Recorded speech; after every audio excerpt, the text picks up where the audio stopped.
Hey YouTube family, it's me, Narisha the Shade. Today I wanted to get on and talk to you guys really quick. This video is going to be about my nursing journey, how I got to the point that I'm at now, the things that kind of pushed me to become a nurse, the way that I went about getting my career started as far as like my degree, how I paid for school, stuff like that. So a lot of you guys, like I said, became subscribers after I had already deleted a lot of my videos. I don't know why. I'm just the type of person. I delete videos all the time, which I need to stop. I deleted a lot of my videos. I've been on YouTube now for like 4 or 5 years. And over time, I used to discuss with you guys my process in the military. A lot of you guys don't know that I was in the military before. That helped along the way of becoming a nurse. So let's start at high school. Y'all, I'm 27 to be. I will be 27 in 3 weeks. This year is starting off crazy. I was 18 years old when I decided I wanted to go to the Navy. Because I had been in school for so long, clearly, and I just knew that going straight to college was going to kind of mess me up. I knew I was going to be a party animal. I might have flunked out of school. I just wasn't ready for that career at the time. I wasn't ready just yet. I knew I either had to work, go to the military, go to college, something, in order for my mom to let me stay home. She wasn't just going to let me sit around the house, which I appreciate her for that. So I came home one day, I said, Mom, I wanna go to the Navy. She was fine with it. And I was like, oh, okay, cool. My recruiter was a young Black woman. She was IC2 at the time. She's a chief now. I still communicate with her to this very day. She shaped me. And I knew I always wanted to be a nurse. I wanted to be a nurse since I was like really little. But I really started thinking about what would get me to that point when I was like 16. And then, like I said, the military was one of the main options because, you know, the military basically pays for you to go to school. You give them 3 years of service, you get out of the military with an honorable discharge, you get 3 years of schooling in return. It's free schooling, they pay for you to go to school, and they pay you as you're attending school. You do have to have a certain amount of credit hours for 36 consecutive months. You get BAH, which is basic housing allowance, and you get free schooling. I do not have not one student loan, not one, and I have my bachelor's degree at this point. So I appreciate the military for that. That was my process of thinking. So I was like, yeah, let's go to the military. I dipped into the military first 2 days after I graduated high school. I went to the military on January 2nd, 2012. So I was serious about this whole thing. Like, I used to have friends that laughed at me and was like, yeah, you ain't going to no military, girl. You too uppity and you too, you know, you cute and you ain't gonna like that. You gonna have to wear these combat boots and da-da-da-da. But look at me, 6 years in the military and now I'm a nurse. The military, it definitely shaped me. It made me a better person. It made me a stronger person. Being away from home like that, nobody had ever gone away and left Houston. Texas is home. Nobody in my family left and just made a life for themselves outside of Houston. And it was me that just had to be the one. But like I said, it shaped me. It made me strive to become a nurse even more. I needed that exposure. I needed to go to the military so that I can see the world and see where I needed to be. And like I said, that helped me a lot. So I got out of the military on the active duty side in January of 2016, and I immediately signed another contract for the reserves because I had already gotten my 3 years of active duty service out the way. I was able to apply to get full benefits to start school. So I started school while I was a reservist. I kept one foot out the door and one foot in the door only because the military was like one of my best jobs. I would not go back to it though because I love what I do now. But as far as service is concerned, you guys, it's so smart how the military does it. You can become a contracted civilian and still gain time as I don't want to say as a military personnel, but I can still collect towards retirement with the military. Military is the only place I know that you can do 20 to 25 years and get retirement on top of disability, and you don't have to work no more. Like, you still will have to do something if you don't want like just a, you know, straight and narrow life. But if you're fine with just paying straight bills and having a few $100s left over each month, you are retired by the time you're 40, 45 years old if you go in at the age of 18 like I did, you know? With that being said, I always have that ability to go back and touch bases with the military, whether it be with my nursing degree, whether it be with my master's degree when I get it, whatever the case may be. I still have that on top of just staying on the civilian side if I want to stay on the civilian side. That's the best part too. But anyway, I started nursing school after I got out of the active duty side. I was a reservist and a nursing student. I started at a school that I wasn't for real honestly interested in. So I ended up transferring credits to the actual school that I got my ADN from, which my associate's degree in nursing. And some credits transferred and some stuff I still had to take. So I did that all the way up until May, I think. And then I had to wait around until the August start date for nursing school. Got accepted, found out I was accepted in nursing school and pregnant the same week. I was like, what is going on here? My son is now almost 3 years old. Honestly, it was the craziest news. Of course, you're full of emotion already, and I wanted to have a baby. I just didn't know when it would happen, and I wasn't preventing it. Me and my husband were boyfriend and girlfriend at the time, and we have been together for 3 years, I want to say. It was scary, but I was fine. I was like, okay, whatever. I'll start the program if everything goes smoothly. Because, you know, some women wait until they're like 12, 13 weeks until it's like, it's feeling more real to start telling employers or, you know, whatever. I told my director of nursing of the program when I was like 13 weeks, and she was like, that's fine. You know, you can stop school, start back with another cohort, and then you'll, you know, just keep going in the program. I finished pharmacology too. I wanted to make sure I got that out of the way because I knew that I wasn't gonna be sitting around trying to remember all these drugs after I had a baby. So I was like, okay, I want to finish pharm. That class ended like March 20 something. It was like the 28th or something like that. And I was due on April 4th. So I was like, okay, well, I'll just finish this last class. And then I have a few days to like really, really clean up and get ready. Yeah, he didn't come on the 4th. He came on the 8th.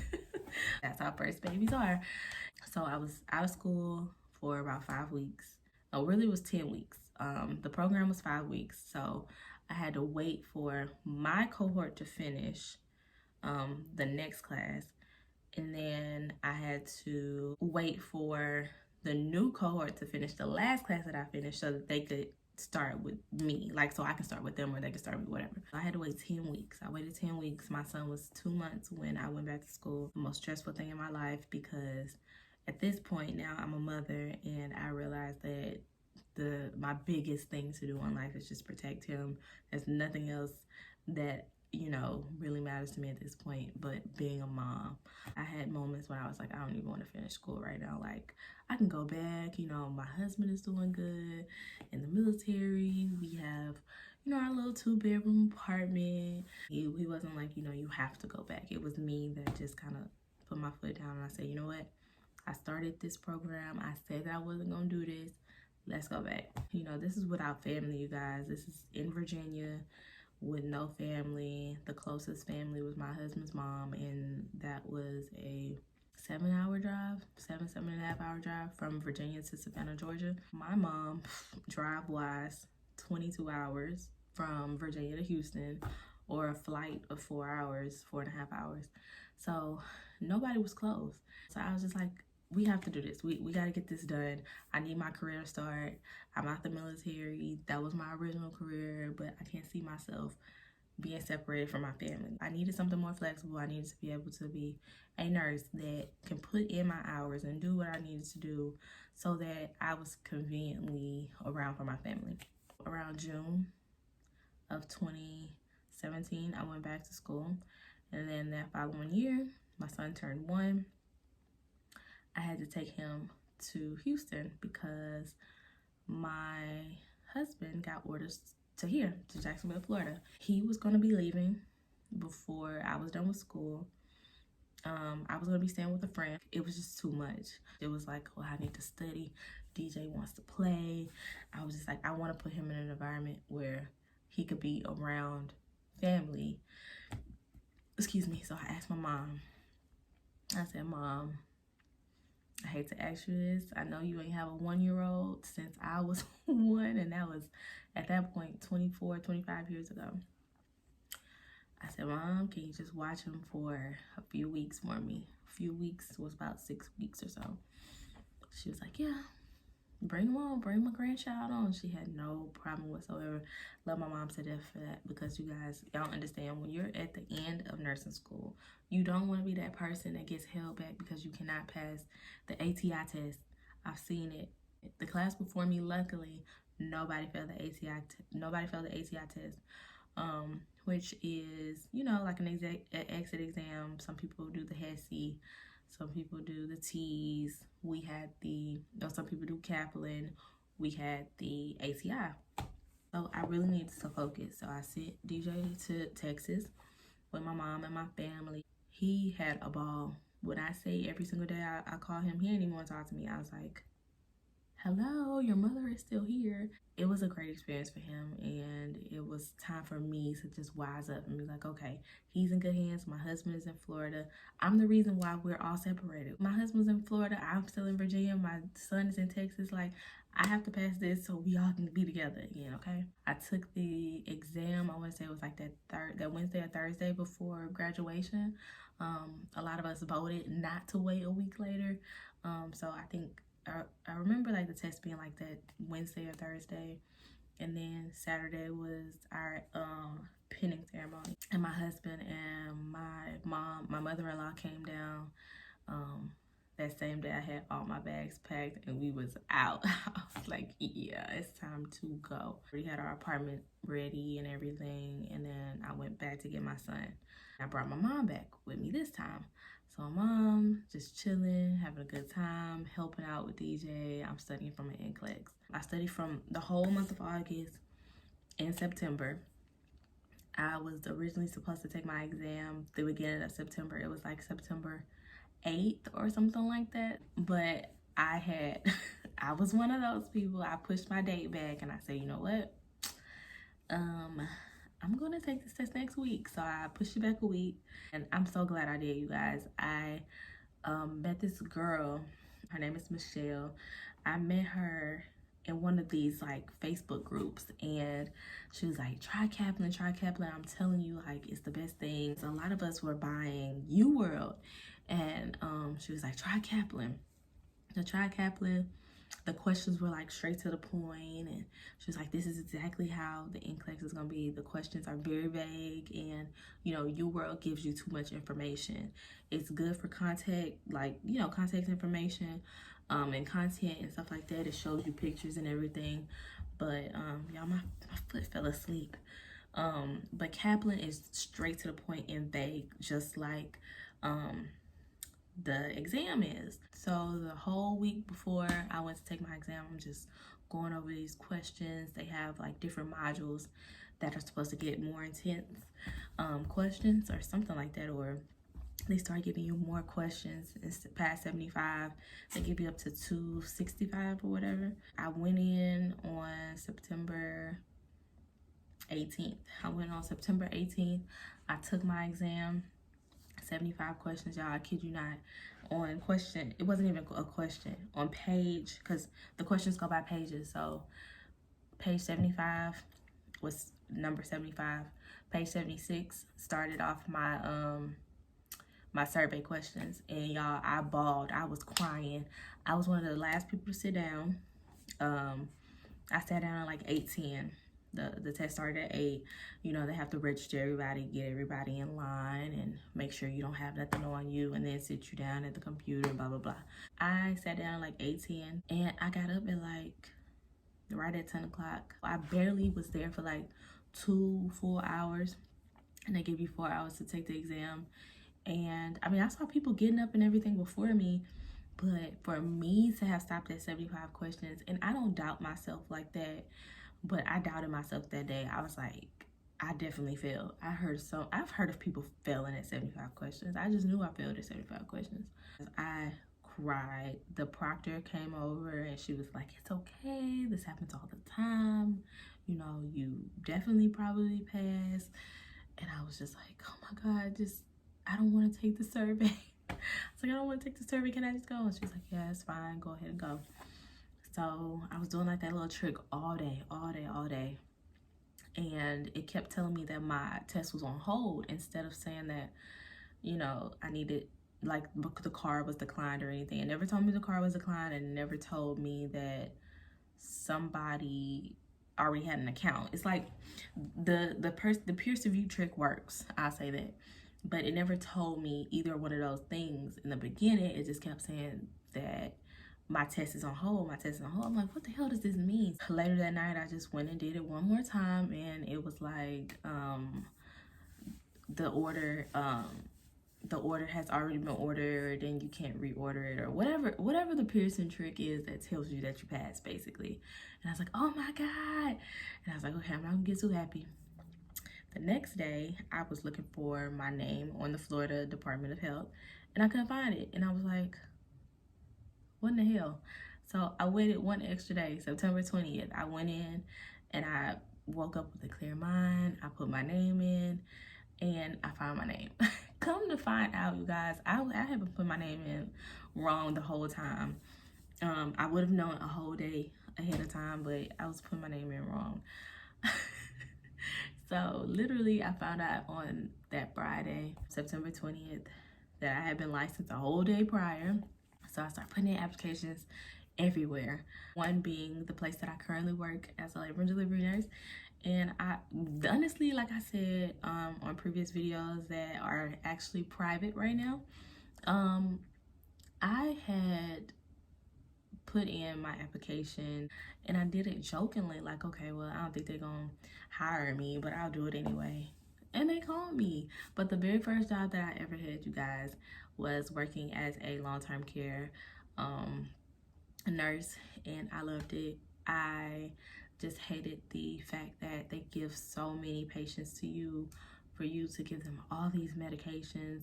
They are older patients, they have sundowners and stuff like that, and they'll ask you a million times, what are you giving me? What are you giving me? A lot of them decline their medications, and you know that they need them, and you don't want to force it on them, but you're just like, please, Miss Jones, please take your medicine. You know, and they're just like that, but they're so sweet. But I did enjoy my time as a long-term care nurse, but I did not like the hours. The 3 to 11 is what they give the new grads. I hated it. I was like, look, if y'all give me a 7 to 3, I will be here Monday through Friday with no issue.